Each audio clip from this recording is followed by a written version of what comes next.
Assalamualaikum warahmatullahi wabarakatuh. Perkenalkan, nama saya Amelia Agustin dengan NPM 10060322154, mahasiswa program studi farmasi Universitas Islam Bandung.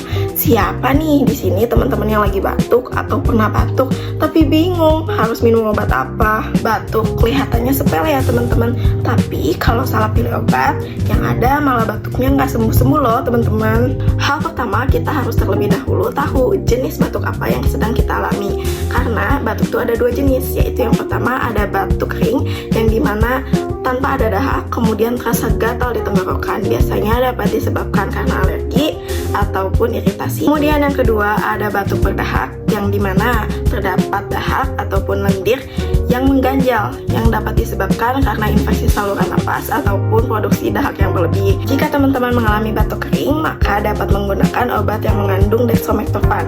Contohnya seperti obat ini dan obat ini. Kemudian jika teman-teman mengalami batuk berdahak, maka dapat menggunakan obat yang mengandung bromhexin ataupun guaifenesin. Contohnya seperti obat di sini. Tapi perlu diingat ya teman-teman, walaupun obat batuk bisa dibeli bebas, aturan pakai itu tetap harus diperhatikan, sehingga harus minum sesuai dosis yang tertera pada kemasan, kemudian jangan berlebihan dan harus diperhatikan efek sampingnya.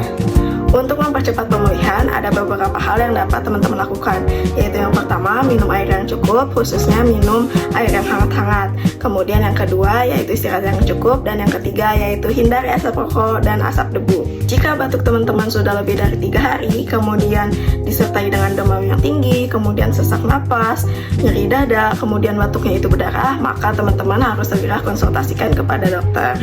Nah, jika batuknya itu terjadi pada balita, ibu hamil, lansia, ataupun penderita khusus seperti asma, maka sebelum penggunaan obat harus terlebih dahulu dikonsultasikan juga ke dokter.